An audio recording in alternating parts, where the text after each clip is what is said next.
Halo semua, salam sejahtera Malaysia. Selamat datang ke channel Fels Lifestyle. Info padu, info hangat disediakan di dalam channel ini. Tuan-tuan dan puan yang saya amat hormati sekalian, satu lagi topik menarik, satu lagi topik panas. Ini pula berkaitan dengan Hamzah Zainuddin ataupun Ketua Pembangkang. Sebelum ini saudara-saudara, kita digemparkan di mana LHDN yang sah menyerbu ataupun menggeledah kediaman Hamzah Zainuddin dan merampas file. Pada akhirnya, saudara-saudara, banyak spekulasi yang timbul. Apa yang berlaku terhadap Hamzah Zainuddin dan apa pula yang apa pula tindakan yang bakal dilakukan oleh Parti Bersatu, yaitu pimpinan Muhyiddin Yassin. Pada akhirnya, saudara-saudara, tuan-tuan dan puan, dalam satu artikel yang saya lihat dari My TV Online yang bertajuk artikel dari My TV Online yang bertajuk LHDN melawat Hamzah, kenapa Muhyiddin pula menggelabah? LHDN melawat Hamzah, kenapa Muhyiddin pula menggelabah? Sebaik saja tular di media sosial dan mengenai lawatan LHDN ke rumah Hamzah Zainuddin, PPBM dilihat menggelabah. Tidak seperti kelazimannya, suspek akan membuat kenyataan media untuk merasionalkan berita yang tular. Dalam kes ini, Parti Bersatu, Parti Pribumi Bersatu Malaysia dilihat seolah-olah menjadi juru cakap kepada Hamzah untuk merasionalkan keadaan. PPBM menuduh tindakan LHDN itu adalah tindakan terdesak yang bermotifkan politik. Namun saudara-saudara, seperti yang kita tahu, Datuk Seri Anwar Ibrahim ada membuat kenyataan. Tetapi ini berkaitan dengan Tun Dr. Mahathir, bahawa siasatan SPRM terhadap Tun Dr. Mahathir adalah bukan berniat politik, itu adalah berunsurkan profesional.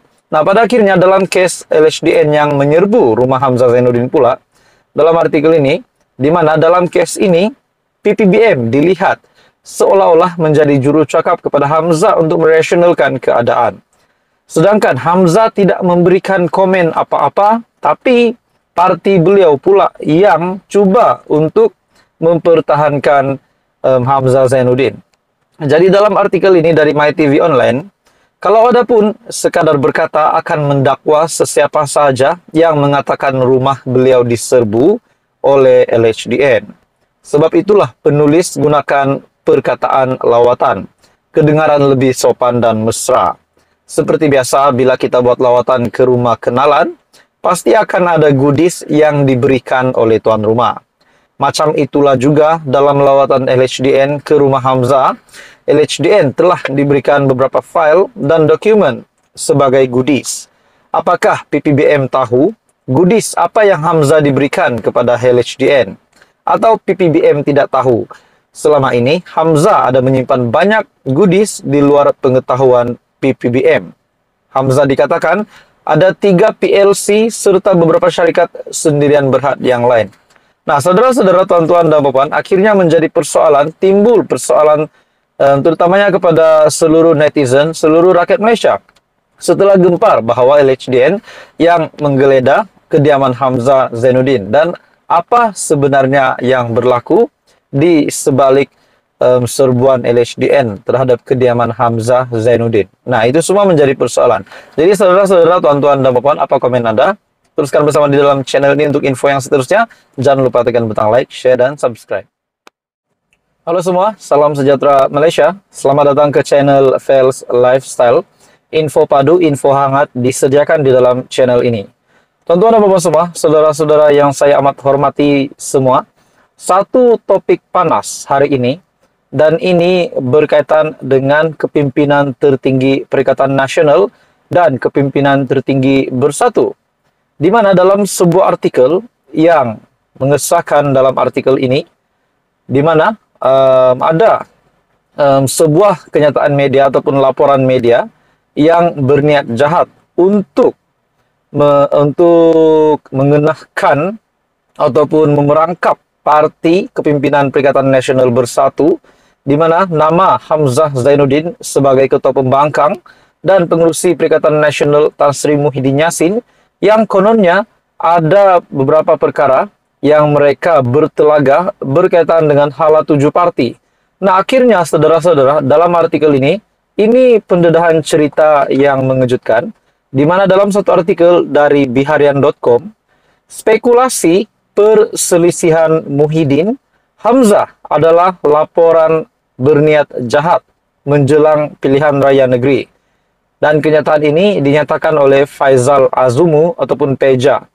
Dalam artikel ini, tiada sebarang krisis dalaman di antara pemimpin bersatu, terutamanya presidennya Tan Sri Muhyiddin Yassin dan Setiausaha Agung Parti Datuk Seri Hamzah Zainuddin, seperti digembar-gemburkan beberapa laporan media. Timbalan Presiden Bersatu Datuk Seri Ahmad Faisal Azumu menyifatkan dakwaan yang memetik sumber itu sebagai satu laporan yang berniat jahat. Wow. Sebenarnya apa yang terjadi di antara Hamzah Zainuddin dan Muhyiddin Yassin? Oke, kita teruskan di dalam artikel ini. Katanya, jika laporan itu dibuat dengan memetik sumber, jelas ia tidak beretika dan berniat jahat terhadap Bersatu dan Perikatan Nasional ataupun PN menjelang pilihan raya negeri PRN 6 negeri tidak lama lagi. Laporan itu berniat jahat, buat berita dan hanya memetik sumber. FMT melaporkan timbul spekulasi mendakwa Muhyiddin dan Hamzah bertelaga mengenai hala 7 parti itu. Nah, persoalannya saudara-saudara, kalau saja ini benar, di mana laporan media yang berniat jahat menurut artikel ini berkaitan dengan nama Hamzah Zainuddin dan Muhyiddin Yassin, kalau saja perkara ini benar, apakah berlaku kepada Bersatu?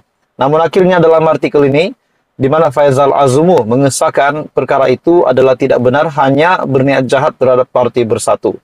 Dalam artikel ini berkaitan timbul kabar angin yang mengatakan Hamzah yang juga Setiausaha Agung PN mungkin akan digantikan sebagai ketua pembangkang di parlimen. Dua nama disebut menggantikan Hamzah, yaitu Ahli Parlimen Arau Datuk Seri Syahidan Kasim atau Ahli Parlimen Ketereh Datuk Clear Muhammad Nur. Mengulas isu yang sama, Ketua Penerangan Bersatu Datuk Razali Idris berkata, spekulasi itu adalah cubaan pihak tertentu yang sengaja dicetuskan menjelang pilihan raya negeri di 6 negeri untuk memburukkan Bersatu dan PN. Adakah dalam artikel ini yang menyebut dua nama yang disebut menggantikan Hamzah, yaitu Ahli Parlimen Arau Datuk Seri Syahidan Kasim atau Ahli Parlimen Ketereh Datuk Clear Muhammad Nur? Adakah dua nama ini bakal menggantikan jawatan Hamzah Zainuddin di dalam Perikatan Nasional ataupun di dalam sebagai ketua pembangkang? Nah, itu menjadi persoalannya. Tapi pada akhirnya Faisal Azumu ataupun Peja membuat pengakuan bahwa spekulasi perselisihan Muhyiddin Hamzah adalah laporan berniat jahat menjelang pilihan raya negeri. Jadi apa komen Anda saudara-saudara, tuan-tuan dan puan? Teruskan bersama di dalam channel ini untuk info yang seterusnya. Jangan lupa tekan butang like, share, dan subscribe.